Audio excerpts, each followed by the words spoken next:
Hey, Blink-182 is my favorite band of all time, and it used to have Matt Skiba in the band for a period of years when Tom DeLonge got kicked out or left. Some people say he left. I think, personally, he got kicked out just due to his confusion on Twitter when the rumors circulated around on the internet.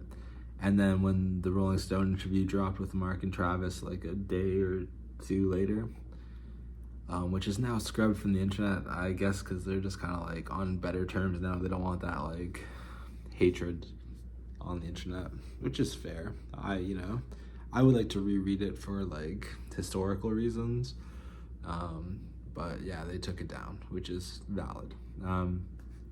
So in 2016 or 2015, when he got kicked out, I was kind of all about Matt Skiba taking over the band and like being a part of it and everything. Just because Tom DeLonge wasn't really giving his all to the project and like didn't take it seriously, and that was rubbing me the wrong way. And I wanted someone there that was gonna give Mark and Travis and Blink-182 like the time of day and like acknowledge it is as important as it is to a lot of people. And it worked out for them in California. Like, California went #1. I think it's like a very debated, hugely debated album among fans and stuff. Especially knowing that, like, apparently Matt Skiba didn't record all the guitars on that project, which is a little weird. It seems a little factory made now in retrospect to me. But at the time, I was kind of like on board with this project. And I even have the signed California vinyl right there. And yeah, California was decent. It's not my favorite Blink-182 project by far, but still pretty good songs on here. They then followed it up with 9, which rubbed me an even worse way. I do like 9 more than California now, but at the time they were like doing a tour for Enema of the State. It's 20-year anniversary, without Tom DeLonge, while like this album was coming out, and that just felt weird to me. It's like you have this whole album to promote and you're like doing an Enema of the State tour without Tom DeLonge. It just felt wrong to me. It felt like, what does this band mean anymore? I don't know. And then a pandemic hit, which shakes the whole world or whatever the fuck, and yeah, so Blink-182 started working on their 3rd album with Matt Skiba. But during the pandemic, Mark Hoppus got diagnosed with cancer, which led to, Tom DeLonge and Mark Hoppus were on friendly terms at this point already. I'm not sure when that began, but they apparently were on friendly terms before his cancer diagnosis. But the cancer diagnosis really helped Tom DeLonge and Mark Hoppus like reconnect as friends a lot more and open up a dialogue for them to slowly but surely reconnect as a band, and to form Blink-182 again, the right way, and do it with the right reasons in mind. And like Tom DeLonge was like taking it seriously, and One More Time is like one of my favorite Blink-182 records, period. But there's this whole 3rd Skiba record that they were working on that never got released, and there are little pieces of it that have leaked onto the internet, and I want to talk about them. So yeah, Blink's 3rd Skiba album starts with Love's Not Pretty. Oh, I'm not sure if it starts with, but this is the first one I heard. And goddamn, I did not like the chorus at all. Thought it was pretty weak. But I liked the verses enough, and I thought they were like had potential for sure.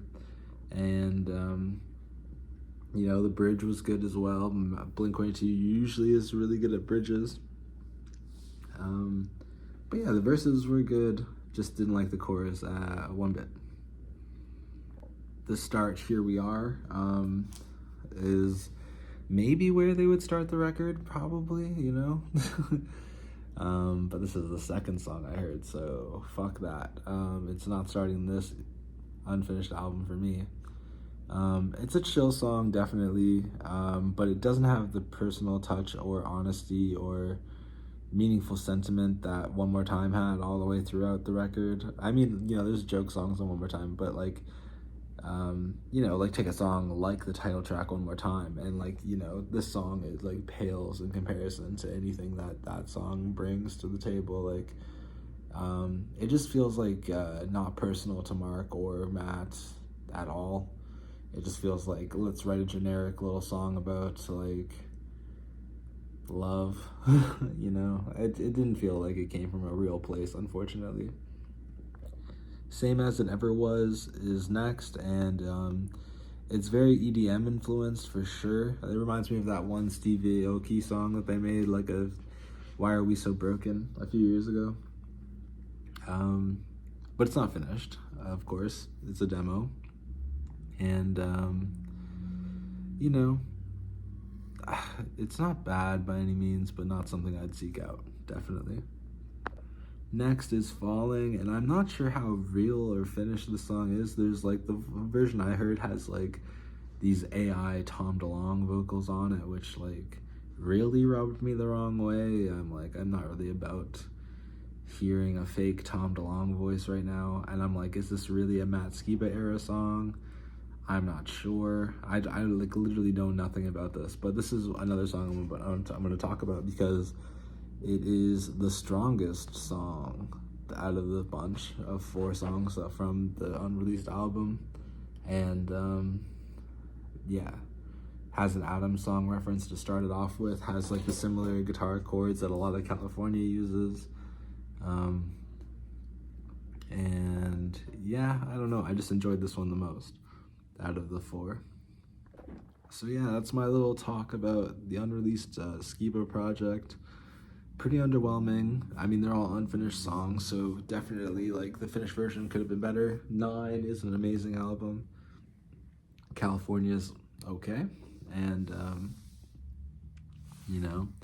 maybe this next project could have been like great as well if they finished it, but it's never finished and it never will be, and I think we're better for it.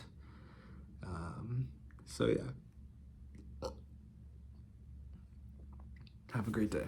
Blink-182 for life, and I hope you have a great year of the horse.